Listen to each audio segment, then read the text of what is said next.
Hello guys, and welcome back to Tuesday's vlog in what feels like in Siberia. Get a look at this place, like the winter wonderland here. Look on the floor, sheet ice everywhere. I have literally ice skated into work this morning with the dogs. It's lethal here, to be honest with you, to get a bit of salt. But again, I hate using this stuff. But the whole yard, that is sheet ice. Not water, sheet ice. If I walk down to the... Look, that's gravel. It is rock solid everywhere. So yeah, -7 I got down to last night. It was reading -5 on the car when I was driving back at about 5 o'clock from Gateshead. Again, wussied out, had my daughter picked up from nursery at 12, and I thought, nah, need to go do a little bit of Christmas shopping. But one thing, the reason why I went to Metro Centre, this, what I'm speaking on now, this brand new phone, as you know, about 3 weeks ago, brand spanking new Apple phone, works perfectly, had never given us any issues, and all of a sudden, when was it? Sunday, the face recognition stopped working, and I'm thinking, Holly has trimmed me hair, but surely that can't change the face recognition so much. Took it into Apple. He's like, oh yeah, the deep, what's it? True image, deep image 3D camera built into the screen needs changed, £250. I was like, on a brand new phone? I said, it's only 3 weeks old. He said, oh no, it's covered under warranty. I thought, thank God for that. But yeah, what's your thoughts on that? This is like a 700-800 quid phone, and the 3D camera knacks up after not even 3 weeks. Let's just hope it doesn't break anymore, otherwise I don't know if they'll cover it twice, but it's nothing I've done, it's a hardware fault. So yeah, so that's that. Anyways, getting that done. Now, I didn't put the filming in on Friday of Sam doing me electrics, but if you just wanted to head to my page, Facebook, like I keep telling you, Car Garage North East, I stuck a couple of images on there. I've got 3 super bright IP65 lights up in the loft, and another one in the conservatory, which we originally didn't have a light in. Plug sockets, but no switch, and it was really annoying, because our house doesn't have a back door as such.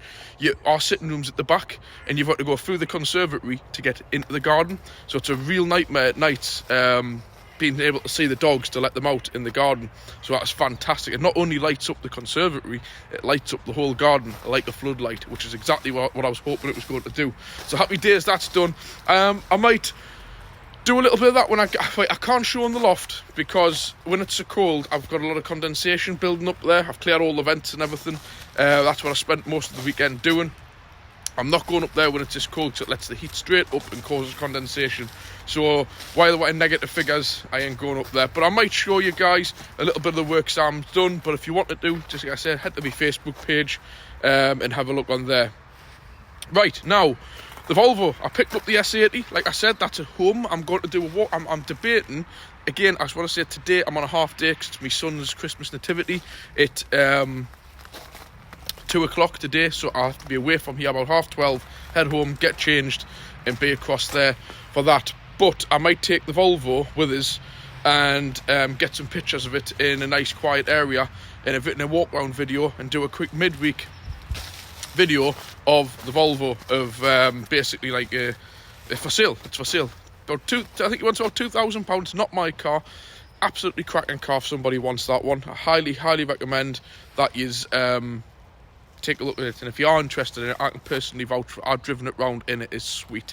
Like I've said, I'll not get too much of it, but an S80, like one I used to have, D5, SE, top spec, lovely all heated leather, timing belt done, automatic gearbox serviced, the works, new tyres, MOT'd recently, serviced, great car.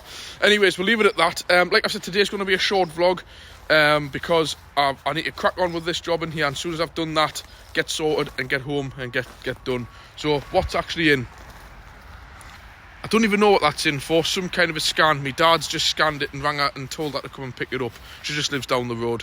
I don't know. Again, I think these are going to become the older Safira. I think has already got a good status of a retro classic now. And I quite like the older ones, and I quite like these. For what they need to be, I think they won't win no stylish awards or nothing, but just a bog standard one of these Safiras. This is sheet ice, guys. So if I go down here, I apologise. I swear to God, this is just all ice. It might just look wet, but it is just all ice. But yeah, I do actually like these things, I'm not going to lie. Even this is the Billy Basic 1.6. Absolutely gutless, but the drive, they're quite reliable.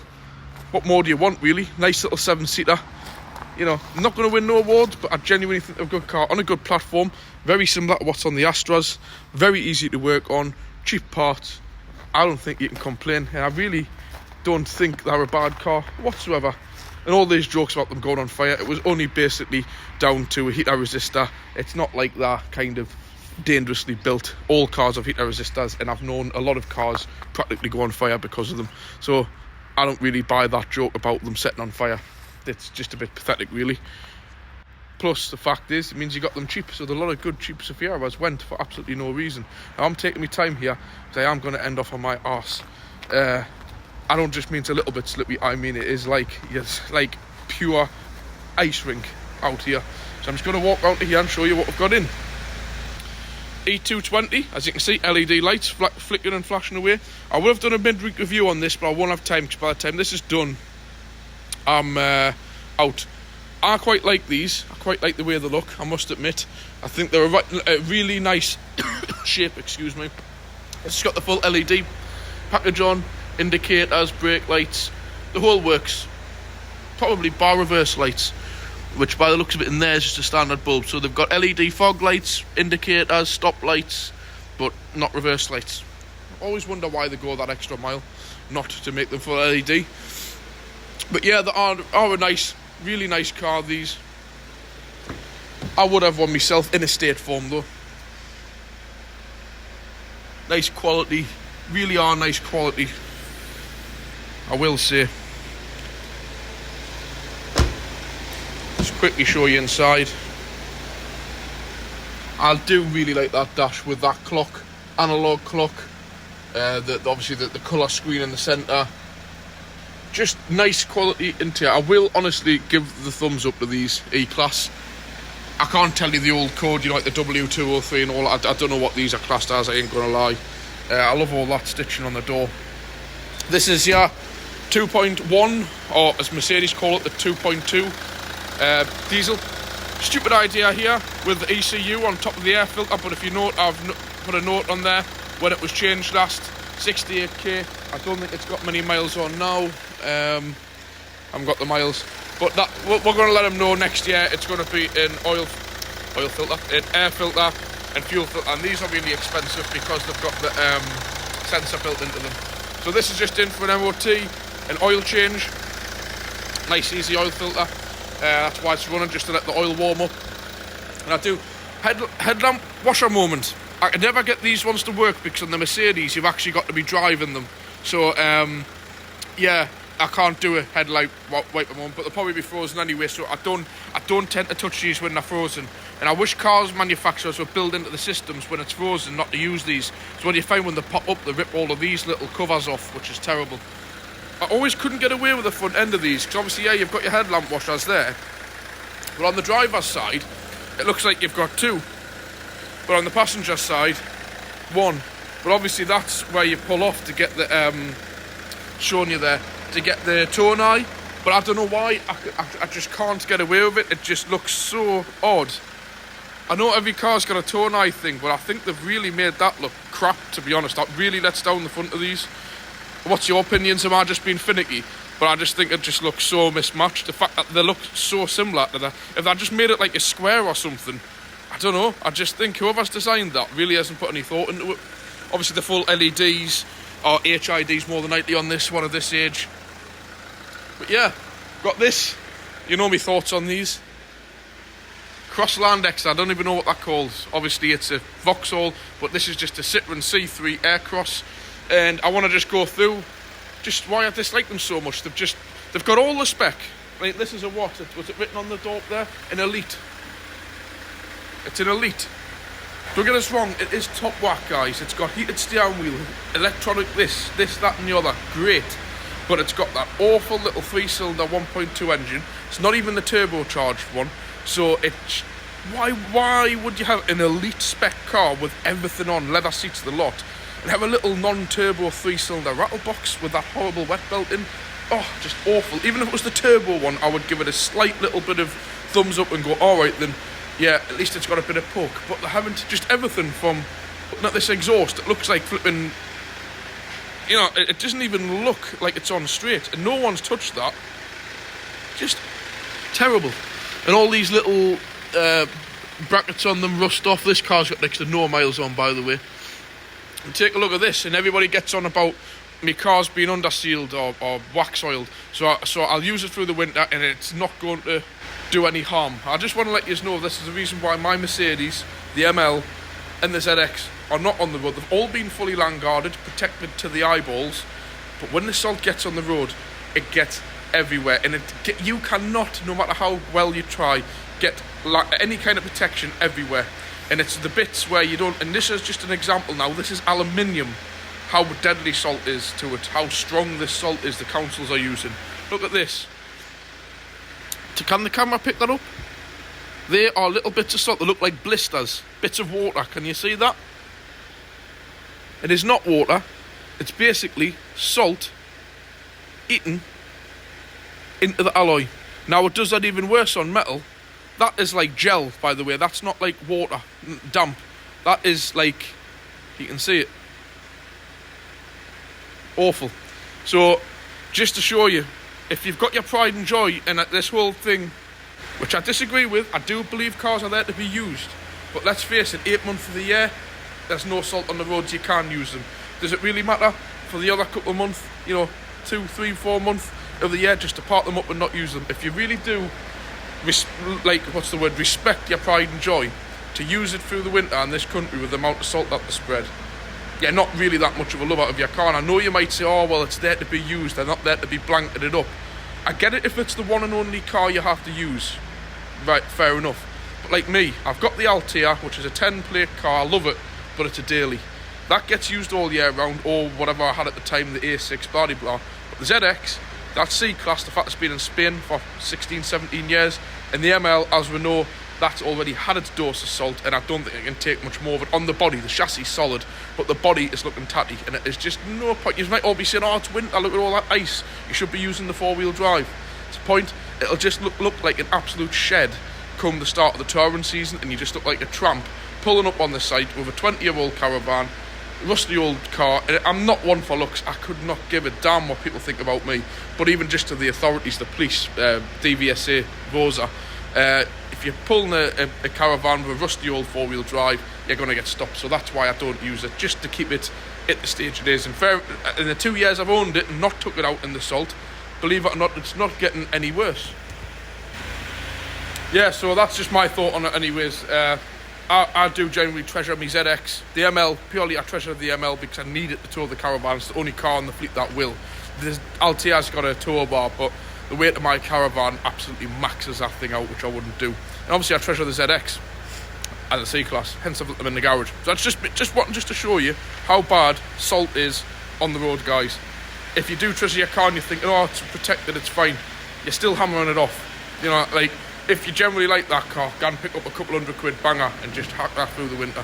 My opinion, I know everybody wants to use their cars, which is, I suppose, what they're there for, but I work on these cars day in, day out, and I see what the salt does to them. Other people who don't, you don't know. So I understand why you have a different opinion to me, because you don't know, you don't spend your life under a car. I do. Anyways, the other thing I can't stand about these is, as you can see, the discs are getting in a sorry state. I don't know how well that's coming up, but they're getting quite bad. But yeah, nice simple disc and pads. No. Citroen, take that off, and it comes off as a full bearing. So you're talking an absolute fortune for a disc. You've got to replace the whole bearing to change the disc, which I'll show you in here. Which is a bit of a joke. So yeah, you've got to change the whole bearing. Comes to full hub with all the ABS sensor in it and everything. Well, pickup ring. So a massive expense for absolutely no reason. And as you can see, the discs never even keep themselves together right. They haven't put any effort into making them keep right. So therefore, what have you got to do? Got to change the bearings, 2 bearings. So then a set of discs that should be 60 quid are usually 150, 200 quid. For argument's sake, I haven't actually looked at the invoice, but yeah. And that Merc is also in for an AGM stop-start battery. They are bloody expensive, guys. They're like 200 to 250 quid for batteries for AGM cars, and I bet you it'll be a right nightmare to get to on it. So yeah, that's none of the good times as well. So the pollen filter sits on top of that, so we will be changing the pollen filter, an oil and filter, and the fuel filter and air filter will be getting done next year, or a note if he wants to bring it in a couple of months time to do it, just to stop the costs, because I think the fuel filters for them with the sensors on touch nearly 80 to 100 pound, so not to try and mount the bill up too much. So that's about it. I just want to show you that, just that it's starting to melt. There's a full-on icicle there all the way along, and I've got all that dripping down your neck. So yeah, it's an awful time of year to be working on them.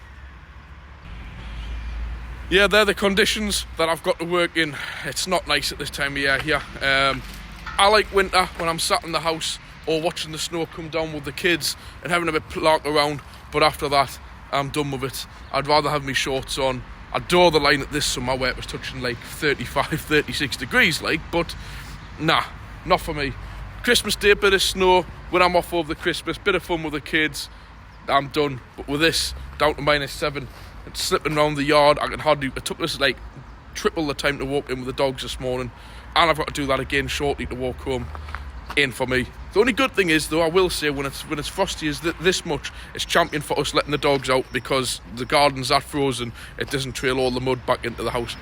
That's about the only thing. When you take the dogs out for a walk, when it's properly frozen like this, the paths and everything are still dry, they don't get wet, so that's about all.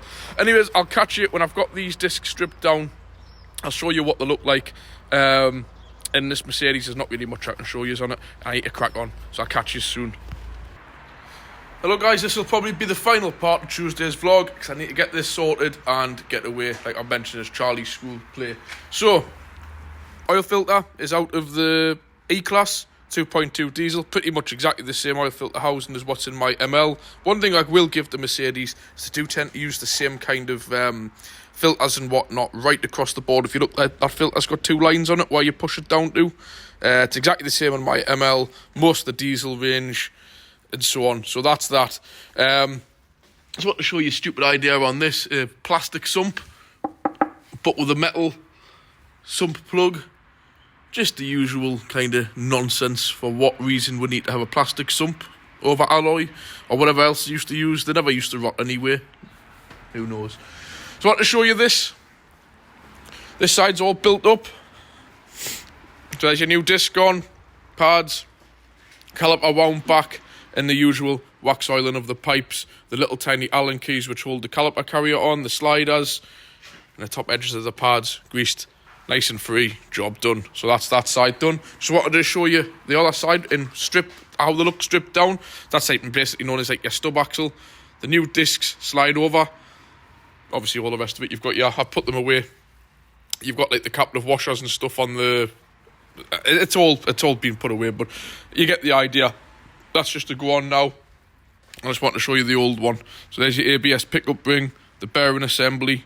Just a whole load of nonsense for no reason, which is just what they don't tell you when you're buying this new Stellantis group trash, basically. That's all it is. When a big company comes in to take over another one, and another one, and another one, like Stellantis, who do they own now? Is it Fiat, Vauxhall, like GMs of some kind? Then they've got all of the Citroen, Peugeot brand.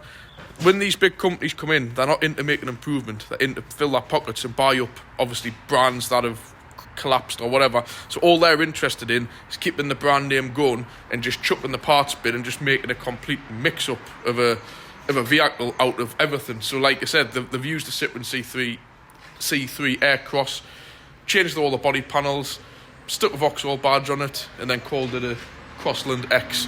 X for what reason, I don't know. They're not 4-wheel drive. And then you just get all of this nonsense where you're having to... You're basically taking over all the faults of other companies and all the rest. Don't get us wrong, there's a lot worse cars out there, but for the money that these things are, which is a lot, you're not getting the quality. There's a lot of people we know, especially older people, that are like, oh, I've had Vauxhalls all my life, I won't have nothing else. It's like, I told a guy, I says, yes, the Insignia there's got a Fiat engine in. He got rid of the Insignia and bought, I think, one of these. If not, it's the other one. What's the bigger one? Crossland, I get mixed up, that's a Greenland X, the bigger one. And then he comes in, I've get the new Vauxhall. I'm like, it isn't, it's the C4 Aircross, it's the bigger version of this. And they just look at you and go, oh, okay. It's like, well, I did tell you before you did it, you've ignored us, you've gone and done it, crack on. You can show them the Citroen stamps on the all over the place, and for some reason, I don't know, they're not bothered. But yeah, I wanted us to go through what's been done to this one, just to be careful of, especially when you're going out spending a lot of money. And the one thing I cannot get away with is that fuel cap. What is that all about? It has got to be the most ridiculous. I've already been through this with these things. I know they're there for the AdBlue on the diesels, but crikey, that could take someone's arm off if you left it open. Joking, like, it's just plastic, but that's the most, not really want to pick on fuel caps, but it's the most awful looking fuel cap like I've ever seen on a car. It really catches my eye every time I see one of these. It bugs us why they've got it so big. just no need for it. But anyways, that's it, guys. I might get a little video done of that Volvo, but I have got somebody I think who's interested in it. But we'll see how things go. But it won't be in this week's vlog anyway. So this will be the last of it from today. I'll catch you tomorrow on Wednesday's vlog. It's actually turned out to be quite a nice day. It's freezing, but nice. Oh, and there's that. I forgot about it. That Polo. It's my friend's car. Just dropped the book in. The screen washers went off. This, if any of you guys are mechanics watching this, your phones will be inundated with batteries and screen wash. Like I've said, people put proper -20 Hellfads Citrus screen washing almost neat at this time of year. Because what somebody's done with that is when they get their hands on it, 7.5 amp fuse blew straight away, probably because obviously the tank will be completely frozen, and they've decided to stick a 10 amp fuse in or more, and then so now we're having to backtrack. Somebody else is faffing about who doesn't know what they're doing. I mean, if you know something's not working or it's jammed, the last thing you do is put a higher amperage fuse in, which is going to burn wiring and burn out probably a pump that just needed defrosted. But again, you tell people things and they go away. She's gone away and she's seen somebody within the space of this morning who's faffed round with it, which has left us in a bit of a position now where we might actually fix the fault and find the pump has ripped the impellers off or burnt some wiring, but who knows. Anyways, I'll catch you soon. I think there's a delivery coming in, or attempting to get in. It's that slippy. I'm struggling there to even get in the yard. It's that slippy. So yeah, I'll catch you later. I said I've got the battery on this. Do a quick one, but there's nothing really to show. It's a bit like my C-Class. Pollen filter in there, battery underneath, and that's that. So I may as well just say catch you tomorrow on Wednesday's vlog. Hello guys, welcome back to Wednesday's vlog. I didn't cut in yesterday to do anything because things just got too busy. I was trying to think what went on. Everything went out as planned. As you can see, got the Sorrento in, which you seen last week. He wanted the front discs and pads done because he tows the caravan like the south of France and stuff. We've got this little Fiat 500 in and a Duke just over there. So I'll just this before and after. They're the discs, the calipers now are off. It's getting the new discs fitted, they're all gone on the insides. That's them over there. And like I say, I had a little bit of an oil leak, but we had just serviced it, but we're struggling to find really where it come from. But with these Kias, the housings come and you have to put this little seal. This looks just like a sump plug here, but this goes into the bottom of the oil filter housing, and you've got to remove this to actually remove the oil filter, which will always change the seals, but we've got a spare one there. So I'm rechanging that seal.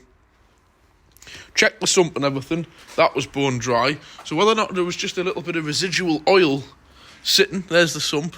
It's dry enough.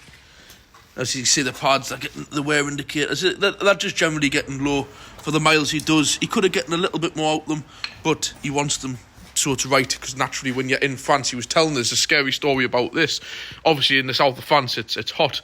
You can probably just see it in there. I was saying new, we can see all the salt already eating into it. See that? There's a brand new air condenser for the air conditioning and the radiator behind it.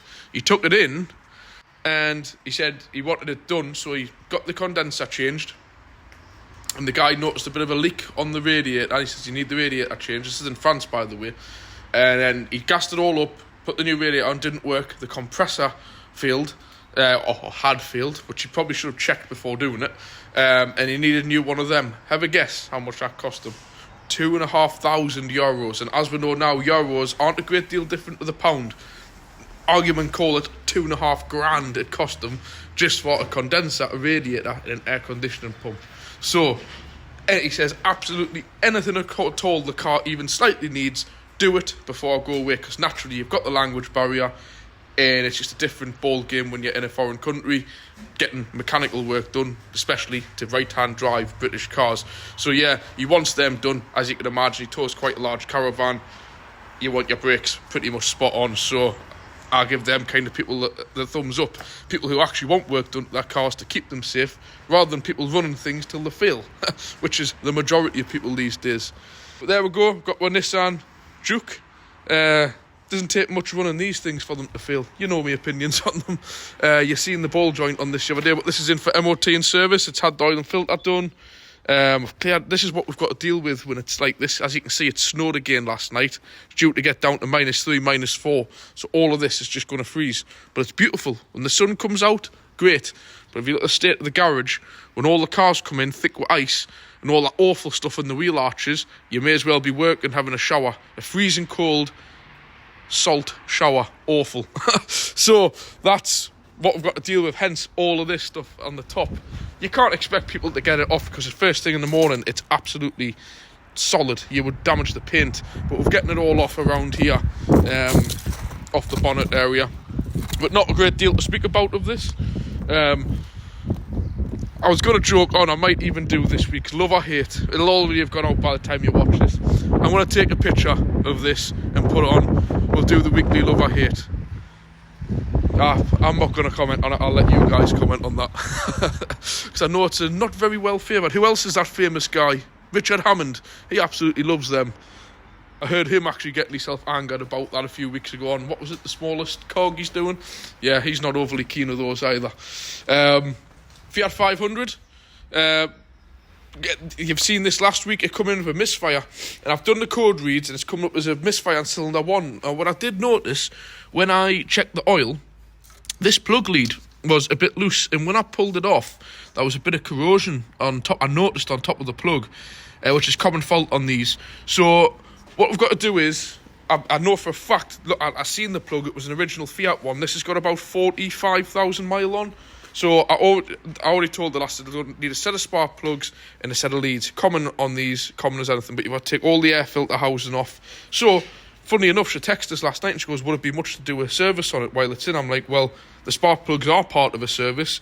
These air boxes are a nightmare because the other 3 are underneath this. You've got to take all this off, which you have to do the plugs, to change the air filter. I said, so really, I said, all the boxes off anyway, I'll just change the air filter, which is only going to leave an oil and filter to do. So it'll be getting an oil change, spark plugs, HT leads, and an air filter, which is all here. Got my man filter, NGK plugs, Bosch air filter, and unfortunately, guys, you can't really get original equipment leads unless you go to Fiat, which I'm not going down that route. So it's Pro Spark. It is Euro Parts' premium line, but who knows? I don't know why. I've dealt with cars for a lot of years, and do you know how hard it is to get, you can get like Bosch leads and stuff, and they're like gold dust to get a hold of. I don't know why. I don't know if Bosch have stopped making them.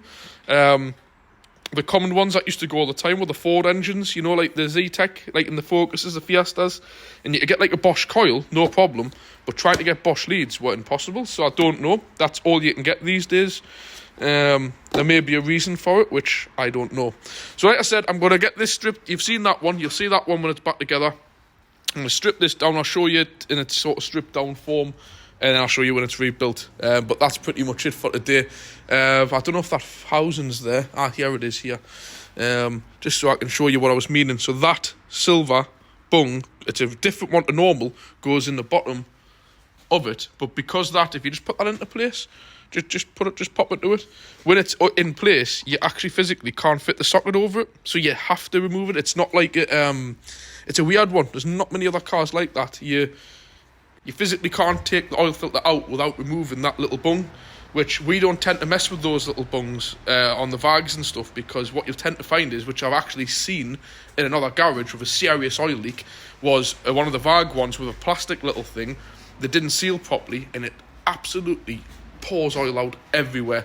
So I believe with them things, normally every 2 times I change it, but not every time, because you're more likely to develop a leak disturbing it, especially when it's plastic on plastic.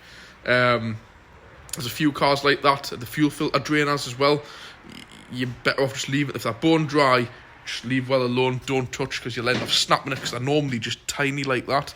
They're not worth touching. In real world, they're not worth touching. In theory, you should, but you're more than likely crack them, and then you get a whole new oil filter or fuel filter housing, which, believe it or not, costs a lot of money for some cars. So we'll leave that there. I'm going to get on stripping this down, and I'll catch you soon. Right, guys, just want to show you that this is just about done. New discs on, pads. Obviously, they need to be ground down. I've been actually on with that, so I can't tell you a great deal. But yeah, they're quite a fair size old disc on these.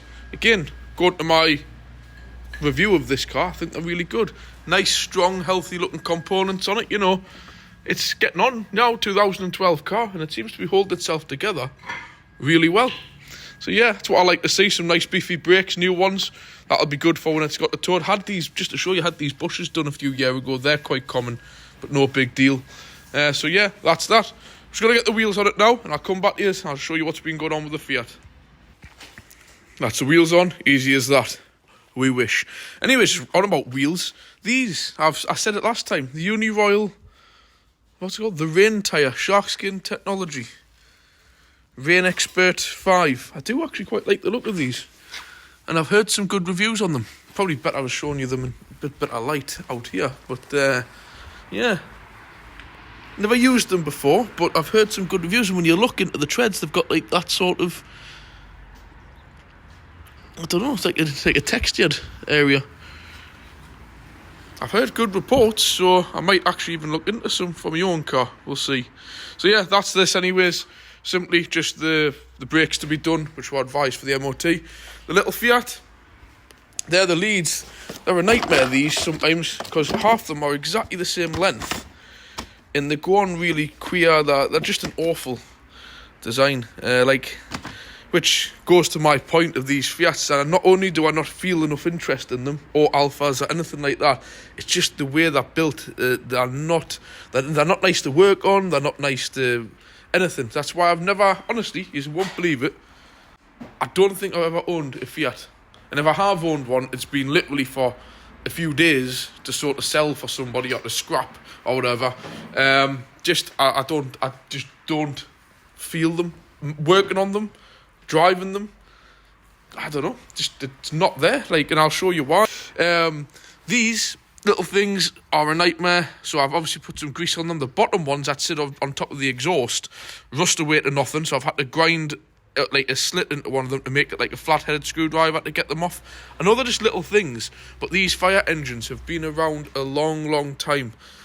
Why they haven't got onto that? They used to, the older Puntos, the old Puntos, used to just have clips on, and you just used to do a clip, and they would drop down, filter in, and they moved to these really cheap, nasty metal fitments, and they just don't last. And it's just a chew on to service them. Same with the plugs. You've got to take all this off to get them down, to get obviously the plugs down the back of the engine. It goes right down to these clips. You've got to remove that clip to get that pipe off, but they're like a sort of, you either need a special pair of pliers, which luckily we've got. If not, they're just a chew. There's no reason why it can't just be a Jubilee clip or a spring clip or something like that. They use these, but this has to come off. And then when you do get it off, there's another little pipe which runs down the back. This one where my finger is. So, what to get it on? Actually, this car had never had this on. It wasn't on. It was left disconnected. So that's one job fixed, at least anyway. They're just breather pipes, but nevertheless. And that pushes on. And like I say, you've got to chew on down the back of the engine, getting to the plug leads. But the hardest bit, believe it or not, is actually working out. The dealer ones are numbered. See that there, number 4? But they were bad. And when you get a look in them, which I'll show you, don't know if the light's allowing that to show, they're really badly rusted inside. Water had been getting into them. There was another one somewhere. It was 1 and 2, which explains why 1 and 2, because 1 and 2 are actually open. The water must leak down over this or something. I've noticed they're off. I'll sort them, but that's not going to be the cause. But yeah, obviously water's been getting down. What I am going to do now is get a little bit of the old WD-40 and just spray it over them. The other ones don't need done, they were perfectly fine, but just down there, just going to give it away obviously from the alternator belt, just on that one, like that, and on that one. But there's something else I want to go through. I'll show you. So you can see there, that was 1 and 2, and can you see the level of corrosion on there? And that one. And that was causing the misfire on cylinder 1 and 2. And obviously the 3 and 4, which is covered by the airbox, are fine. But what I've also done is my usual thing, which is know what we do. Normally they're good, that the leads come with a little pack. It's obviously fallen out. Silicone grease, just pop a bit of that into the end of each plug lead into there. So when you put it onto the plug, there's a nice barrier. It means if you've got to take them off, they pull off nice and easily, and it takes any, obviously, water ingress away from it. So that was done. So yeah, there's the plugs out. To be fair, the plugs weren't in bad nick, I will admit, but due to the level of corrosion at the tips, for what they cost, bang some new plugs in it, just to keep it right. Air filter was done. As you can see, I've had that off. So now all we've got to do is change the oil and filter. As you can see, genuine man filter to go onto it. Oil and filter change, and that's a full service, because she wanted it done. I says, well, it's a good time because all this is off anyway. You might as well. So it's had spark plugs, HT leads, air filter, oil and filter, strengthened our screen wash up because it's a nightmare at the minute, keep frosting up, and I've had the scanner plugged in, reset the codes, and also the service. So there we go. I would show you underneath, but I just showed you it on Thursday when it was in for MOT. Nothing to see. You've seen the Kia. I'll leave that one here for today. I don't think there's anything more in that. Duke's been done. I'll leave it here for today, and I'll catch you on Thursday's vlog. I'm trying to keep them below an hour so I can upload them as one video. But like I've mentioned, if you can, comment on them. It's what it's there for. Hit the like, subscribe. I'm trying to put them as one-part videos. It's just a lot better for me timings. So I'll catch you tomorrow on Thursday. Sorry, I did just forget to say about the oil leak. So here we go. It's running. Nothing coming from that. Up there.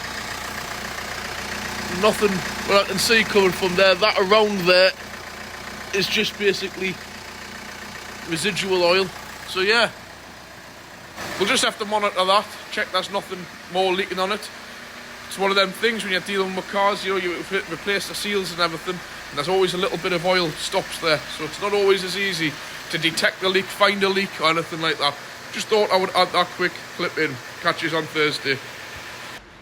Hello guys, welcome back to Thursday's vlog. Just a quick update of what's in. I'll show you a few bits what I'm doing on this Corsa. But we've got this in, the Nissan Note.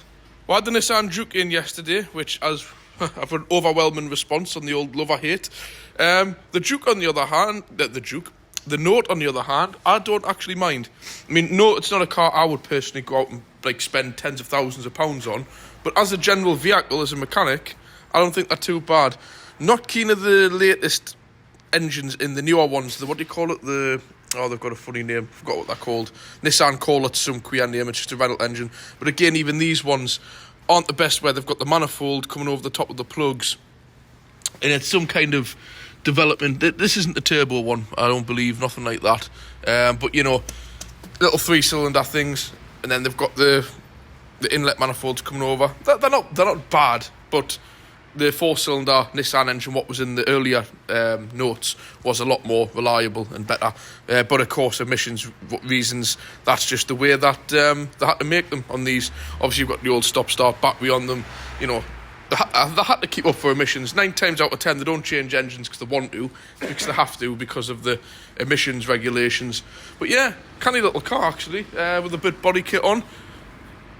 You know, just for a runabout as a family car, I think they're quite an alright car, and if they've got the same platform as the old ones on them, they're not going to set your world on fire. But if you just want a little runabout, definitely compared to the Duke, a whole different ball game. And it's quite a nice spec, this one, with the cruise control and central display. I mean, that's lifted straight out of the Micra, that central climate control system. Obviously, they will share all the parts, but yeah.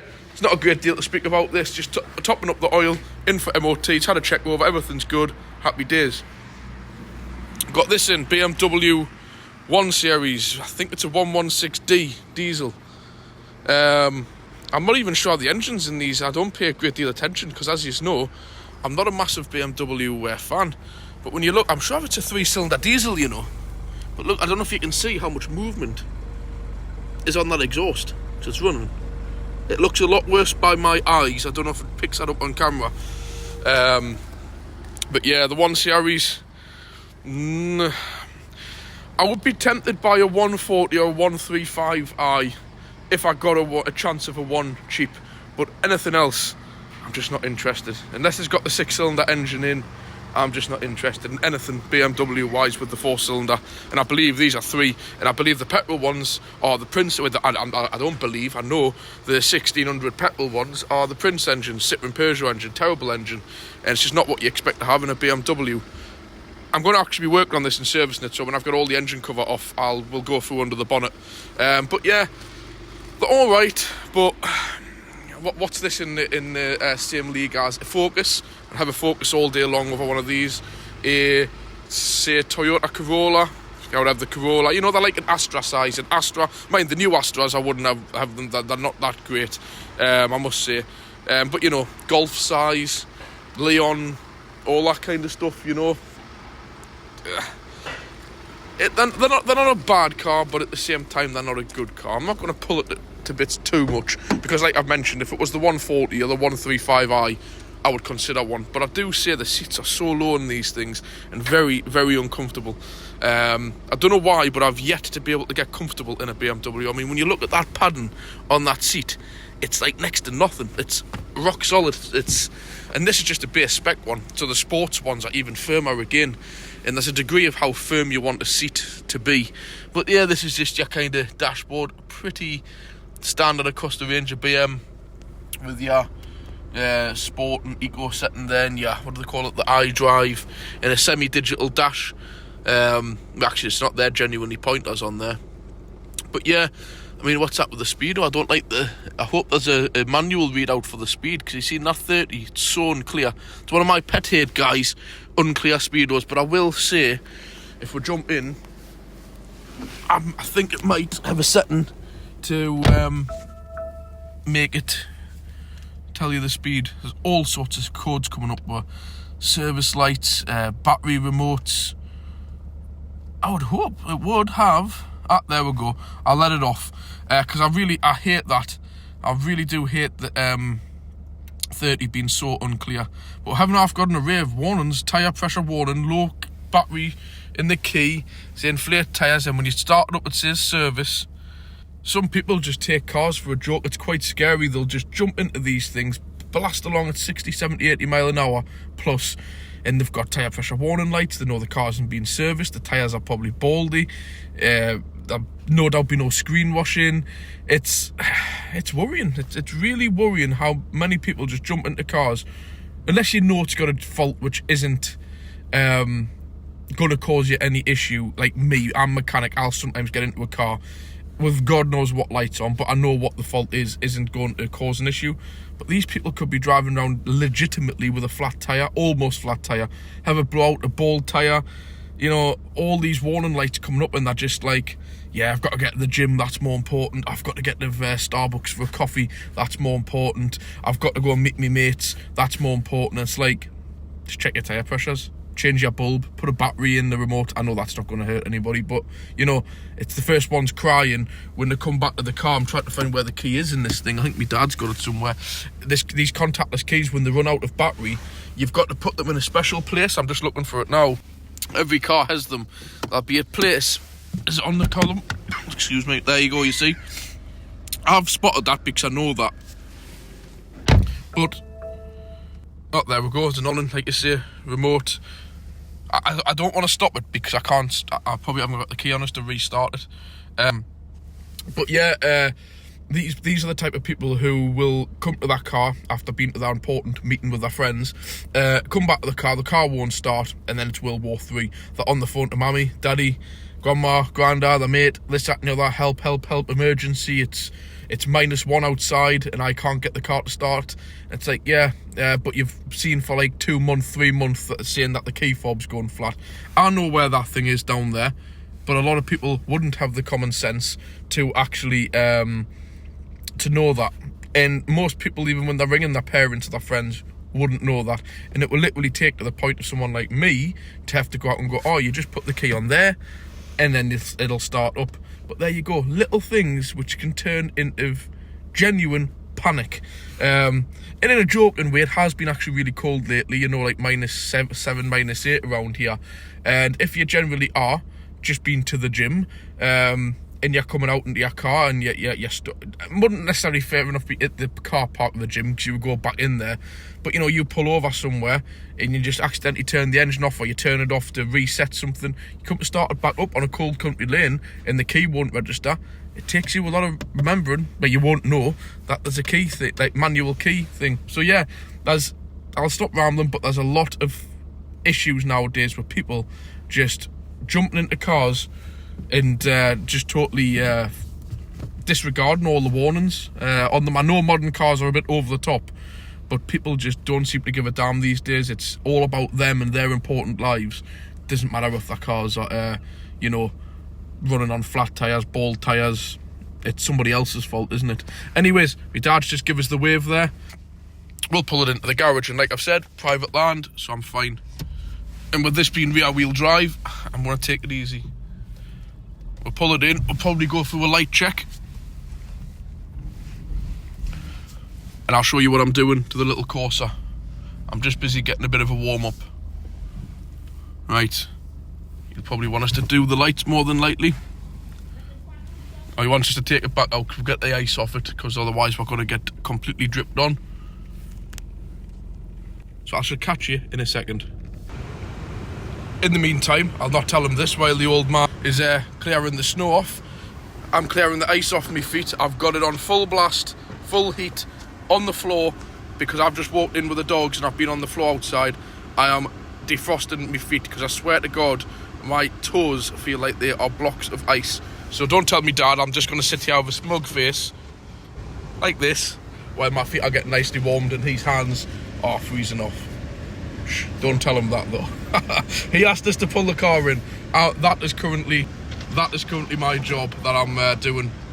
So yeah, hush, don't tell me, Dad, that I'm sitting here with the temperature on above 26 degrees, nicely on my feet. So anyways, I'll show you shortly. I'll under the bonnet on this. I'll catch you. I'll show you on the Corsa, and then I'll come back to you. I've got to plug the computer and everything into this, get the tyre pressure monitoring off for the MOT. God knows what other options I've got to knock off. So I'll catch you soon when I'm in the garage. Oh yeah, and just as I've turned it off, there you go. Washer fluid low. So we've got, let's think. We've got washer fluid low, low battery in the remote I've just been through, low tyre pressure. I think the tyres look a bit tired as well. Service required, overdue. What else was there? Oh, I've lost track. So there you go. That's exactly what I'm saying. People just driving around. No screen wash, nothing. Flat tyres. Makes you wonder. But I'll show you what I'm doing on this Corsa now. I'm just going to get out. So this Corsa, you'll have seen it in last week. I've just been on with it. I've had to shut the door a little bit just so we can get through. But common fault with these, I've done a few. The heater motors on them, pack up, but at the same time, the resistor, which is just down here, this unit here, they regularly burn out as well. So if you change the heater fan, it's always worth replacing the resistor, just in case you burn out any wiring or the new motor, as well as just there, like I was telling you, the pollen filter. So you do it in a 3.